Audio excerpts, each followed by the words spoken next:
आज के रविवारी फेसबुक लाइव प्रोग्राम में आप सभी मित्रों का हार्दिक स्वागत है। गुरुदेव जी सादर चरण स्पर्श। आज जबलपुर से पुरुषोत्तम बंधु जी का प्रश्न है। गुरुदेव, बसंत ऋतु को ऋतुओं का राजा कहा जाता है। इस ऋतु में अनेक उत्सव, होली, धुरेड़ी, होला मोहल्ला, नव अन्न उत्सव, प्रेम दिवस, अनेक उत्सव मनाए जाते हैं। माघ के महीने के शुक्ल पक्ष की पंचमी को बसंत पंचमी कहा जाता है। इस दिन शिक्षा, ज्ञान, साहित्य, संगीत, कला की देवी सरस्वती की पूजा की जाती है। गुरुदेव जी, प्रश्न यह है कि इस बसंत ऋतु सरस्वती पूजा उनके हाथों में कमल पुष्प बीड़ा के दार्शनिक दृष्टिकोण और महत्व को समझाने की कृपा करें।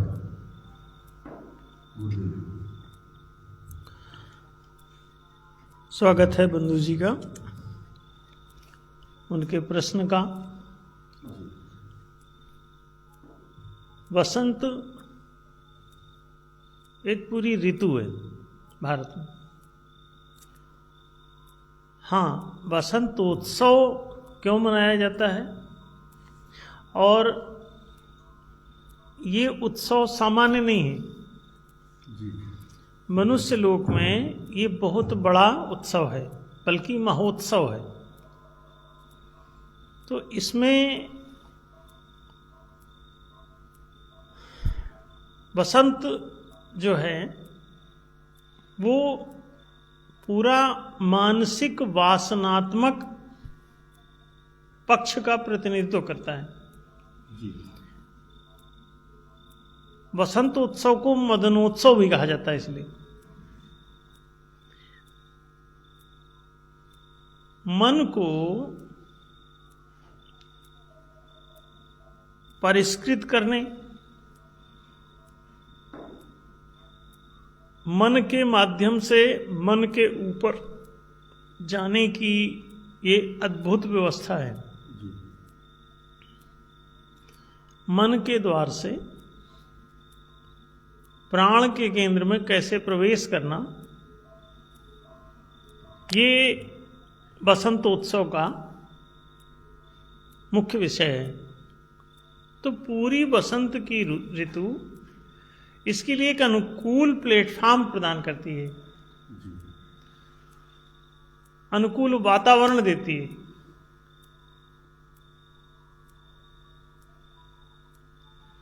ये भारत में प्रायः 1 से 2 महीने पूरे बसंत का उत्सव मनाने की परंपरा रही है, और बड़ी पुरानी परंपरा है। बल्कि इसे शाश्वत और सनातन भी कह सकते हैं परंपरा को। सनातन धर्म से इसका बड़ा सीधा संबंध है। तो 4 महोत्सवों में से ये एक बड़ा महत्वपूर्ण महोत्सव है, होली का। तो ये मदनोत्सव है, प्रेमोत्सव है। वास्तव में प्रेम का जागरण ही वसंत उत्सव के द्वारा होता है। मनुष्य लोक में देवत्व की झलक पाने के लिए या दिव्य आनंद को जगाने के लिए ये एक बड़ा महत्वपूर्ण अवसर है। तो इसे प्रेम महोत्सव के नाम से सनातन धर्म स्वीकार करता है। और प्रेम चूंकि देव धर्म है, तो देव धर्म का संबंध ब्रह्मा और सरस्वती से है। तो ब्रह्मा की पत्नी हैं सरस्वती, युगल रूप में तीनों देवता जाने जाते हैं, उमा महेश्वर या शिव पार्वती, उन्हीं को कहते हैं।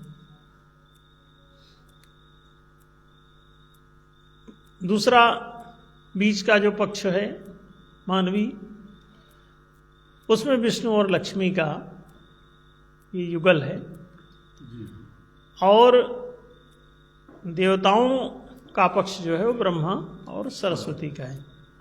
तो ये तीन देवताओं का तीन लोकों से सीधा संबंध है।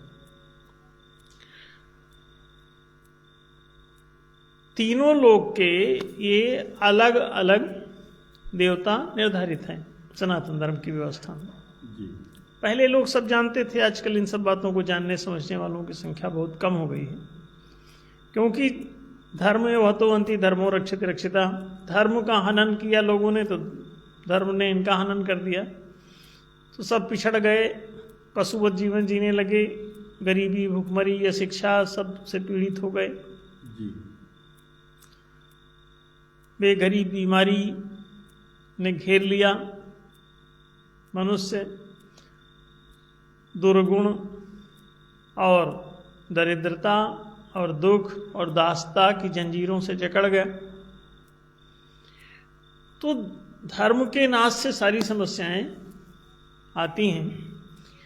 मनुष्य लोक में जैसे जैसे शैव मार्ग बढ़ता गया, तो पशुपतिनाथ हैं भगवान भोलेनाथ,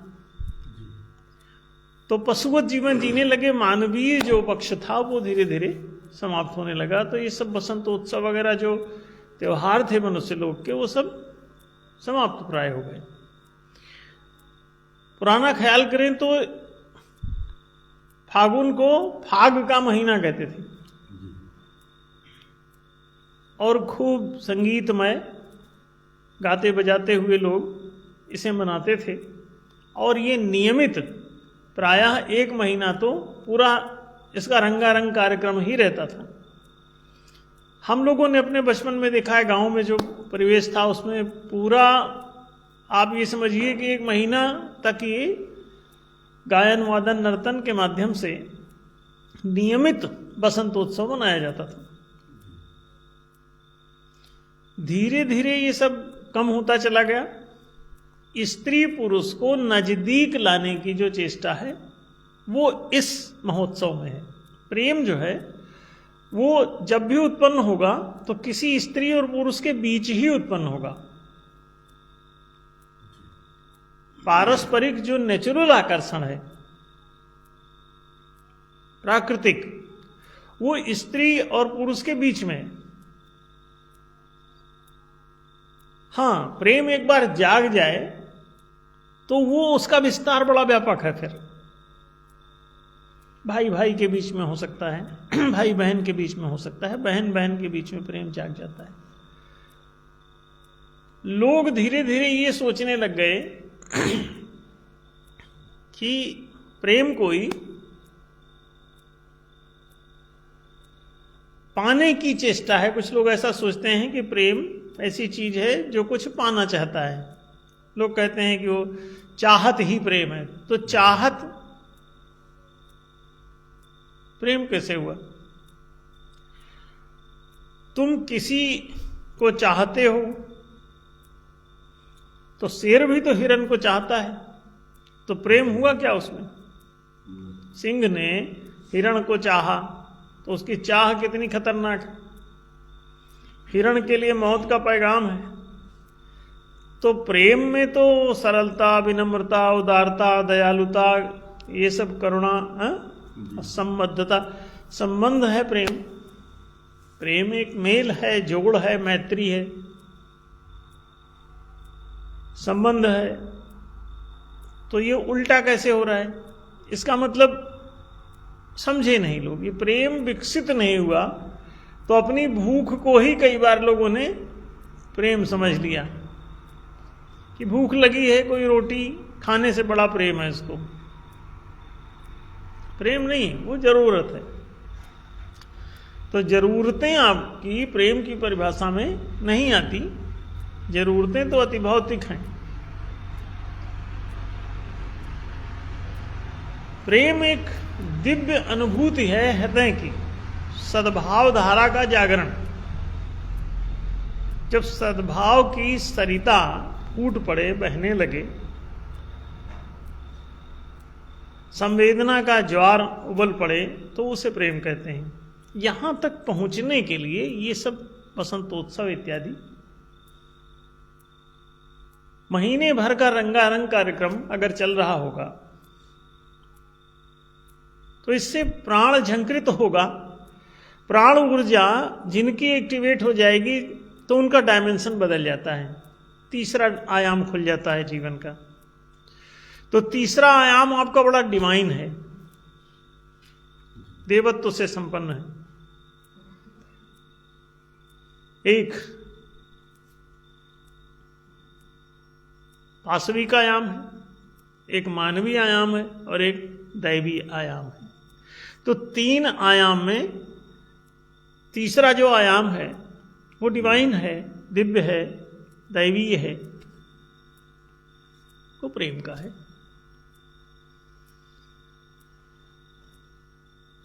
अगर प्रेम जगाना है तो लोगों को सनातन धर्म के इन सभी सांस्कृतिक उत्सवों, महोत्सवों, प्रथाओं, परंपराओं को उनके अपने स्वरूप में स्वीकार करना होगा। आपकी मनगढ़ंत बातों के अनुरूप नहीं, वो जैसे हैं वैसा स्वीकार करना होगा। तो वसंतोत्सव जाहिर है कि वासनात्मक है, मदनोत्सव है।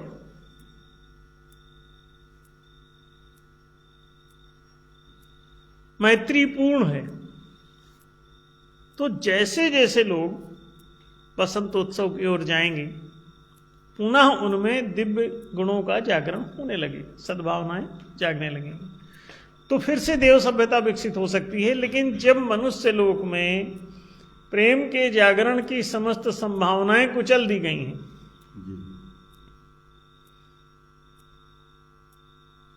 कोई जातिवाद के चक्कर में फंस के छोटे छोटे फिरके में, फिर छोटे छोटे दायरों में लोग कसते चले गए, तो एक जो है दूसरे से नफरत का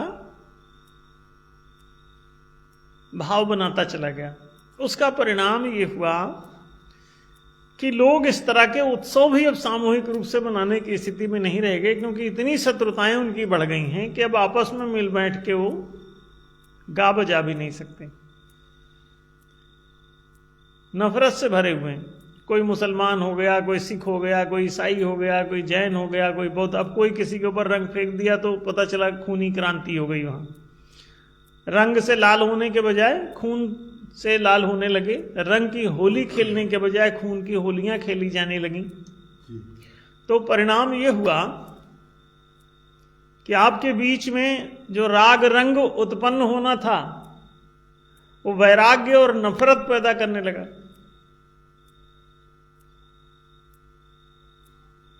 खून खराबा होने लगा, मार काट होने लगी। जातियों के फिरके, रंगों के फिरके, क्षेत्रों के फिरके, संप्रदायों के फिरके फिरके फिरके इतने ज्यादा फिरके बनाते चले गए। और ऐसा भी नहीं था कि फिरके किसी व्यवस्था के लिए थे, फिरके थे परस्पर विरोध के लिए। जितने भी ये भेद थे ये व्यवस्थागत नहीं है। ये भेद सारे के सारे जो चले ये द्वैत के भेद थे, द्वंद्व के भेद थे, पारस्परिक प्रतिद्वंदिता के कारण उत्पन्न हुए थे, परस्पर शत्रुता के कारण उत्पन्न हुए थे। तो अब परस्पर मिलकर के किसी प्लेटफॉर्म पर बैठ करके गाने बजाने की स्थिति कहां रह गई है। चारों तरफ शत्रुता है। पड़ोसी पड़ोसी को नहीं जानता, पड़ोसी पड़ोसी से कोई मतलब भी नहीं रखता। जब लूट मचेगी, एक कार लाएगा दूसरा कभी ना ला पाएगा, वो मिल बैठ के कब गाना गाएंगे। जब तक न्याय समाज में नहीं होगा तब तक प्रेम की कोई संभावना नहीं है। तो अन्याय से ग्रस्त समाज में मानवीय प्रथाएं, परंपराएं, उत्सव, महोत्सव सब अपने आप खत्म हो जाएंगे। मानवीय संस्कृति को जन्म देने के लिए न्याय के धर्म का सबसे पहले स्वीकार भाव लाना पड़ेगा। न्याय धर्म को स्वीकार किए बिना, अपनाए बिना, लागू किए बिना आप इन प्रथाओं परंपराओं को नहीं जी पाएंगे, क्योंकि पारस्परिक संघर्ष चलते रहेगा। आप कोई भी बसंतोत्सव 2 महीना नहीं मना पाएंगे। क्यों? मनाने जाएंगे तो क्या अपने से मनाएंगे? आप एक पुरुष किसी दूसरी स्त्री को जाके कुछ बोल देगा और वहीं लड़ाई शुरू हो जाएगी। अब कोई कहे अपने घर में मना लो बसंतोत्सव, तो क्या भाई बहन अपना आपस में बसंतोत्सव मनाने लगे? अब कैसे मनाएंगे? अब भाई बहन के बीच में भी कौन से बड़े ताल्लुकात मधुर हैं? भाई भाई के बीच में कौन से मधुर हैं? उनके बीच में भी संपत्ति को लेकर के विवाद हैं, बहुत ज्यादा मारपीट है, मुकदमेबाजी है। तो वो जिएंगे कैसे? कोई भी सहजीविता पनपेगी ही नहीं। असहजीविता के बिना उत्सव मनाओगे कैसे? किसको रंग लगाओगे? पड़ोसी को रंग लगाने जाओगे और पड़ोसी के साथ तो शत्रुता है, मित्रता है नहीं, क्योंकि तुम अपने लिए शिक्षा, रोजगार, सुविधा, संरक्षण चाहे, पड़ोसी के लिए तो चाहे नहीं। तो उत्सव में तुम्हारे शामिल कौन होगा? तुम तो बढ़िया ठाट बाट से काजू पिस्ता बादाम वाली, लाखों रुपए तुम्हारी सैलरी, काजू पिस्ता बादाम आ रहा है, घुट रहा, बढ़िया खा पी रहे, एंजॉय कर रहे। हाँ, काजू की बर्फी, पिस्ता की बर्फी, बादाम की बर्फी उड़ रही है तुम्हारे अपने उत्सव में घरेलू, और पड़ोसी तो घूर रहा, उसके यहाँ तो गुड़ई जलेबी भी उपलब्ध नहीं। अब ऐसी स्थिति में मैत्री कैसे पनपेगी? तो उत्सव होंगे ही नहीं। अन्यायपूर्ण वातावरण में किसी उत्सव की, सामूहिक कोई उत्सव होगा ही नहीं। अकेले उत्सव मनाइए। अब अकेले उत्सव तो मना रहे हैं लोग, क्या कि अकेले बैठ के अपना दारू ले आए, नमकीन लाए, बैठ के पी रहे हैं। अब इसमें कोई आनंद है नहीं, इसमें कोई मदनोत्सव भी नहीं होगा। कैसे संभव है? इसमें कैसे बसंतोत्सव, कैसे नाचोगे? किसके साथ नाचोगे? अकेले बजा लो बैठ के, कितनी थोड़ी देर में पैर थक जाएंगे कि खुद ही गिर जाओगे। इसका मतलब संभव ही नहीं है कोई उत्सव, कोई त्योहार मनाना। क्यों? तुमने रंग खेला, पड़ोसी ने आके तुमको लठ मारा, हमारे ऊपर रंग क्यों डाला? क्यों? अब वो मुसलमान हो गए, अब कहता हमारे ऊपर रंग ना पड़ने पाए, ऐसा खेलो। दिवाली में पटाखे बजाए, उसने तुम्हारे कनपटी पर पटाखा बजा दिया। तो एक दूसरे से परस्पर विरुद्ध हो जब तक, तो न्यायशील समाज बना दो तो सब एक ही प्रकार के रहेंगे, न कोई हिंदू बचेगा न कोई मुसलमान। न्यायशील सामाजिक व्यवस्था में कोई 2 समूह संप्रदाय बन ही नहीं पाते, परस्पर विरोधी। अन्याय करने के लिए ही परस्पर विरोधी संप्रदाय बनते हैं। अगर अन्याय नहीं करना है तो आप अलग से संप्रदाय बना के करेंगे क्या? सोच के देखिए। किसी डकैत का गिरोह इसलिए गिरोह बनता है क्योंकि वो पड़ोसी के घर में लूटना, नहीं तो गिरोह क्यों बनाएगा? तो जितने संप्रदाय हैं, समुदाय हैं, सब गिरोह हैं। तो अपने अपने गिरोह तय करके एक दूसरे पर हमले करते रहना, ये उत्सव तो नहीं मनने देगा, शत्रुता बढ़ाएगा। तो वसंतोत्सव जो था वो मन के उच्चतम आयाम में जाने और उससे आगे प्राण के जागरण को संभव बनाने,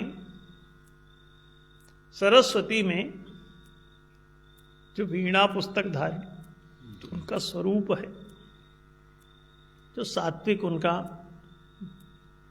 वस्त्र है, श्वेत वस्त्रधारी, वो श्वेत वस्त्रधारिणी वीणा पुस्तक धारिणी है।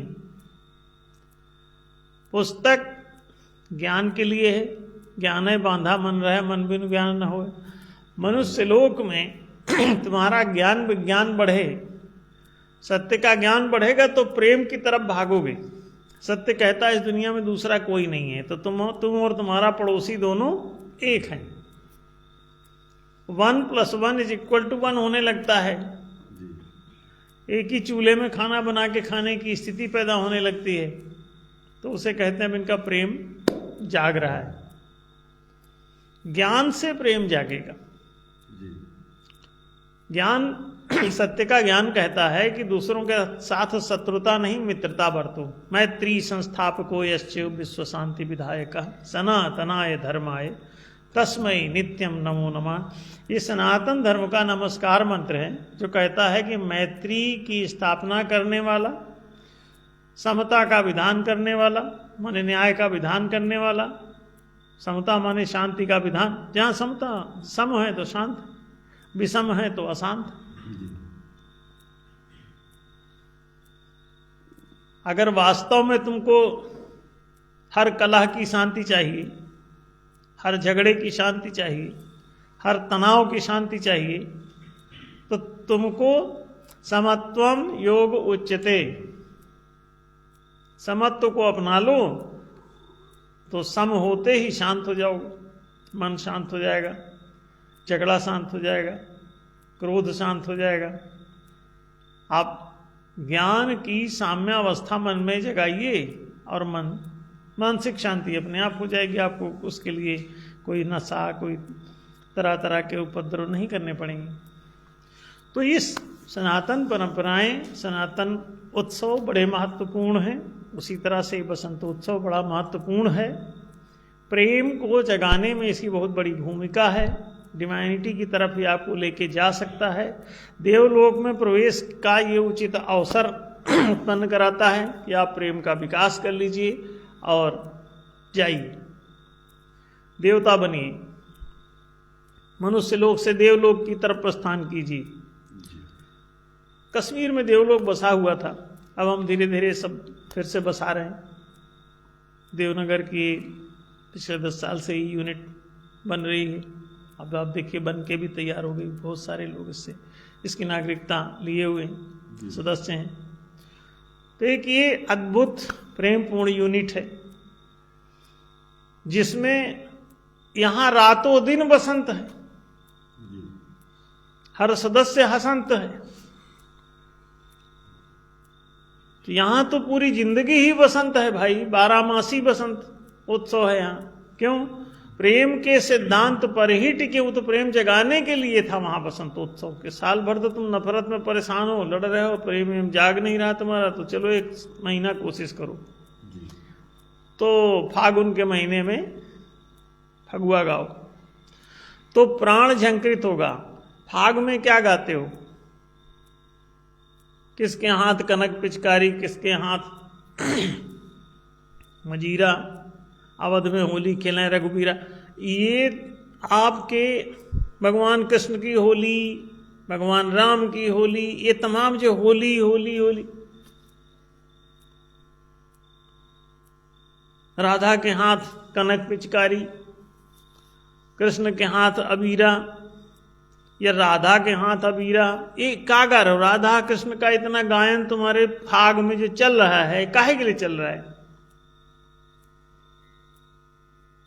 और बड़े अश्लील टाइप के गाने भी लोग इस्तेमाल कर रहे हैं। उनका सबका स्टेटस वही है, जैसे कि जो पशुवत हैं, मनुष्यवत नहीं है, तो वो गाली गलौच आदि के द्वारा ही उनकी प्राण ऊर्जा झंकृत होती है, नहीं तो सामान्यतः नहीं। पटका पुटकी, काली पूतना मार गिराओ एक दूसरे को। तो उनकी आसुरी जो होली है वो उसी प्रकार की होगी। मानवीय होली तो संगीत, वाद्य, नृत्य, कला प्रधान ऐसी, तो बड़ा कला कौशल से युक्त वातावरण इसमें होगा। और सारा जीवन ही कलापूर्ण हो जाए, बसंतोत्सव सारी जिंदगी ही मनता रहे, तो उसे देवलोक कहते हैं।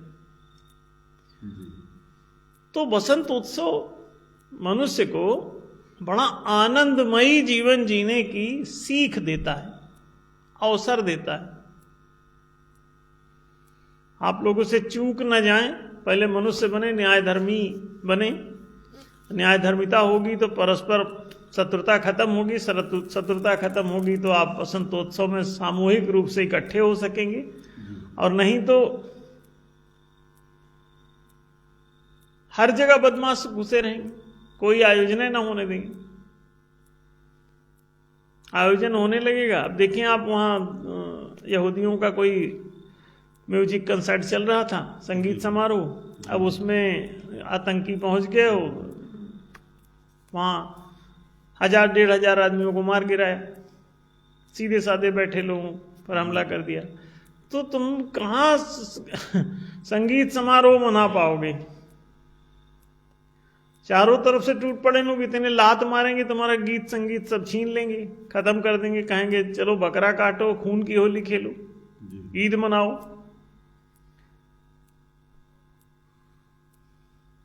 फिर इजरायलियों ने उनको कूटा, इनने 1500 मारा था, उनने 15,000 फिर मारे, मुसलमान ढूंढ ढूंढ के फिलिस्तीनियों को। हमास गैंग जो थी उनकी गिरोह, उसको ठोका। इनने 1500 ठोका, उनने 15,000 ठोका, 10 टाइम्स मोर। इसका मतलब यह है कि लड़ाई जारी रहेगी जब तक न्याय नहीं होगा। तो पहले न्याय कर लो तो बसंतोत्सव मना पाओगे, नहीं तो मनाने जाओगे, जिसकी बहन बेटी के साथ जाके तुम खेल लोगे होली, वो तुमको अंत में जाके गोली मार देगा, शत्रुता और बढ़ जाएगी, लड़ाई चालू। इसका मतलब ये है कि आप जब तक न्यायशील समाज नहीं है तो आप होली नहीं खेल सकते, मित्रता नहीं कर सकते किसी के साथ, शत्रुता जरूर कर सकते हो। तो शत्रुताएं फिल्में देखें कितनी बनी हुई है इस पे। सौदागर एक पिक्चर आई थी, कितनी भयावह है कि कोई मित्रता, अरे ना करोगे तो बहुत कुटोगे। तो इसलिए ध्यान रखो, ईलू ईलू तब तक संभव नहीं है जब तक कि तुम्हारा नीलू नीलू ना हो जाए। तो नीलू के बिना ईलू ना होगा, पहले न्याय लू, उसके बाद में ILU की बात करो। ऐसे बोला तो कुटेगा भाई, कोई मदनोत्सव संभव नहीं है, बसंतोत्सव संभव नहीं है। गाना वाना ज्यादा मत गाना होली पर, कुटना तय है, माहौल खराब है। अभी दैत्य समाज में जी रहे हो, दैत्यता में जीने वाले का क्या बसंतोत्सव, कैसी होली, वो कूट डालेंगे तुमको। इसलिए ज्यादा किसी को रंग रोगन मत लगा देना, नहीं कुटना तय है। मोहल्ले मोहल्ले में शत्रुता है भाई, मनुष्य लोक समाप्त है, देवलोक समाप्त है, अब केवल दैत्य लोक है। और दैत्यों के बीच में कभी मैत्री होती नहीं, किसी पुरुष स्त्री के बीच मैत्री संभव नहीं। जिससे मैत्री कर लोगे स्त्री ही तुमको अंत में मार देगी। पति पत्नी शादी कर लोगे तो घर में ही दुश्मन ले आए आप, एक रातों दिन षड्यंत्र। पत्नी षड्यंत्र पति के लिए, पति षड्यंत्री पत्नी के लिए। तो कोई अभी संबंधों की बात ही मत सोचो। दैत्य लोक में संबंध नहीं पनपते, मनुष्य लोक से इसकी शुरुआत होती है और यथार्थ संबंध देवलोक में प्रतिष्ठित होते हैं।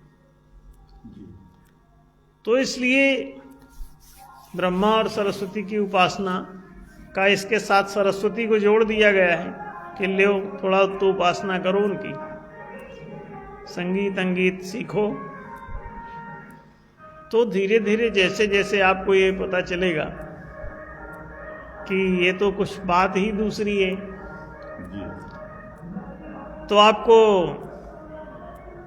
ट्रैक बदलना पड़ेगा, अच्छा करना पड़ेगा ट्रैक। और जितना अच्छा आपका ट्रैक होगा उतना बेहतर आप कर पाएंगे, बेहतर जीवन जी पाएंगे। ट्रैक या तो न्याय का है या अन्याय का। अन्याय के ट्रैक पर हो, अन्याय के रास्ते पर हो तो तुम्हारे सभी उत्सव खत्म हो जाएंगे। न्याय के मार्ग पर हो तभी तुम्हारे उत्सव प्रारंभ होंगे। तो सरस्वती से पहले तो ज्ञानार्जन करो, सही बात को समझने जानने की कोशिश करो, फिर उसके बाद उसे स्वीकार करके स्व और पर के संघर्ष को समाप्त करो। स्व और पर का संघर्ष जब समाप्त होगा तो अपने आप ही आपके बीच में मैत्री प्रारंभ होगी, प्रेम जाग उठेगा। ठीक है, तो ये बात स्पष्ट हुई होगी, ऐसी आशा की जा सकती है। सनत जी। गुरुदेव जी, आपको बहुत बहुत धन्यवाद। इस सनातन धर्म के बसंतोत्सव के बारे में विस्तार से हम सबको महत्वपूर्ण जानकारी आपसे प्राप्त हुई और सभी मित्रों को वास्तविक स्वरूप क्या है बसंतोत्सव का, ये समझने का एक महत्वपूर्ण अवसर आज प्राप्त हुआ। और सभी मित्रों से अनुरोध है कि फेसबुक लाइव इस रविवारी कार्यक्रम को अधिक से अधिक शेयर करें और अधिक से अधिक लोगों तक जिससे ये पहुंच सके। सभी को प्रणाम।